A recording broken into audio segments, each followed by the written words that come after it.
Thank you for watching. Good morning sa atin mga kadogo, Mr. Dogo Style TV. Meron po tayong another vlog ngayong araw na to.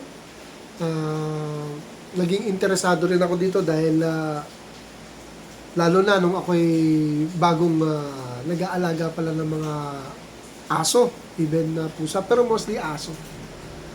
Meron kasing isang concern na ating kaibigan, which is kabrad natin sa Tawagamapi. Meron siyang alaga na Shih Tzu. So nag-uulan. Of course, pinaliliguan daw niya. Pero napansin niya lately, bakit daw meron daw nagpo-form na amoy yung aso niya, nililigo naman daw niya. So hindi ko na natanong kung anong klaseng sabon or what, basta ang concern ko, bakit mabaho? So nag-isip ako, bakit niya ba mabaho, nililiguan niya? Ako rin, naliligo rin ako ng aso. Pero talaga minsan. Pero dahil sa experienced dog owner tayo, hindi na nangyayari yun. Kasi talagang pag napabayaan natin, kahit liguan natin ng liguan ng aso, magkakaroon talaga ng amoyan, mga kadogo. Ito para sa mga newbie, nagkakaamoy talaga yan. Kahit liguan nyo pa yan, kahit 3 beses, 4 na beses pa yan isang araw. Kung hindi tama ang pagpapaligo, maraming factor kung bakit mabaho pa rin kahit liguan natin. Di lalo na yung hindi naliligo, talagang amoy bakmol talaga aso natin. So dito tayo sa sample, kasi niliguan niya raw ay nag-uulan, bakit daw may amoy? Hindi raw kanayos-nayos yung amoy. Ako alam ko na kagad kung ano naging problema dahil yan actual na experience ko yan. Okay? Meron tayong unang factor, pero ito yung dati to. Again, hindi siguro ito yung dahilan nun kasi nililiguan niya Unang factor rin yung tenga hinahayaan natin mabasa, hindi natin nililinis. Nakakabaho yun. Pero hindi na daw, wag na yun. Kasi yung pinag-uusapan natin dito naliligo, amoy baktol. Amoy kulob. Simple lang pong paliwanag yan. Maling way ng pagpapaligo at after paliguan, hindi nila inaayos maigi ang aso para patuyuin po ng maayos. Tandaan nyo ito mga kadogo, nakakabaho talaga kahit liguan natin yan kung hindi natin patutuyuin. Ako nga may sarili pa ang blower, bukod sa kanyang sariling tuwalya. May mga tuwalya yung aso ko. Okay? Bakit po natin kailangan patuyuin ng aso ng maayos? Blower pa nga para po maiwasan, bumaho sila. Ano ko, sabi si Mr. Dogo, babaho bagong ligo. Hindi yun ang problema dun Pinaliguan natin, nag-uulan. Basa konti yung place nila, siyempre, nag-uulan yan. Sabihin natin tuyo yung place nila, niliguan natin. Hindi natin pinatuyo. Ang mangyayari yung aso, pupunta-punta lang kung saan-saan niya, mababasa yung floor niya, at yung katawan niya basa, ihiga.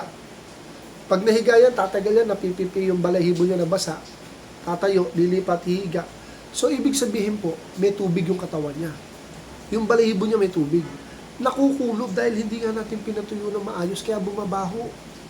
Kahit liguan natin yan ng 2 beses o ilang beses pa yan kung ganun ang sistema, hindi natin pupunasan, hindi natin patutuyuin, kahit punasan lang na maayos. Pero much better may blower talaga Kasi pag pinunas, basa pa rin yung mga loob niya. Baga sa tao, yung anit, yung pinakabalat niya, basa pa rin. Nagkakaroon pa rin nagpo-form pa rin ng bakterya yung tubig. Kasi pag nababad sa katawan niya, napipi niya, nahinigaan niya, at nakulob. Makukulob, may pipipi yung tubig Makukulob, magkakaroon amoy talaga sila. Kaya kailangan talagang tuyong-tuyo. Yun lang yung naging problema doon. Hindi nila proper na napatuyo yung alaga nila. Hinahayaan nilang basa, tapos nga yung basa, ulit po, basa yung katawan niya, ihiga-higa na lang, mababasa yung floor niya, ihigaan niya. So yun. Kahit ilang ligo pa natin kung gano'n at gano'n na mangyayari, magkakaroon ng amoy, magkakabaktol ang aso natin. Dahil yun sa nag-form na bakterya, na dahil din sa basa yung katawan niya, tinayaan natin na ganun-ganun lang. Higa-higa lang siya, nakukulob sa katawan niya. So, pag nag-form na ng bakterya, may amoy na At yung amoy na yun, amoy baktol lang siya. Hindi siya yung amoy na sobra-sobrang baho naman na parang amoy may sugat-sugat na galis. Iba yun Ito amoy lang to dahil sa bakterya. Nag-form ng bakterya dahil hindi natin masyadong pinatuyo. Amoy natin maigi. At syempre, bilang dog vlogger, kailangan gasusan natin ng konti, di ba? Okay yan, tama yan, sinasabon, sinashampoo. Especially, dapat may blower talaga. Promise, dapat may blower. Kung walang blower, punas-punas, ganun din. Ganun din ang kalalabas sa iba pa rin may blower. Kaloob-looban, tatanggalin yung tubig. Promise, pag may blower, hindi na talaga mabaho yan. So, yun lang ang sagot ko doon sa tanong ng ating kabrad. Bakit ang bahong doon ng aso niya kahit nililigo? Tapos susunod, pag nagpaligo, patuyuin maigi. At total, nag-alaga tayo, bilan na natin ang blower para matuyo naman. Di ba? Hindi yung blower na heat gun, hindi talagang hangin lang siya para matuyo lang yung katawan niya. May blower na pang-aso talaga. May mumurahin niya, 200 plus, 300 plus. So, ayun. Sundin niyo ako, hindi babaho ang alaga niyo. Trust me, proven yan dahil nangyari na sa akin yan noon. Pero ngayon, hindi na, kompleto na ako nagamit. Kailangan tuyong-tuyong sila. Lalo na yung tagulan. Okay? Ito muna, sana may natutunan kayo. Gawin ninyo, then comment kayo sa akin kung hindi totoo sinasabi ko.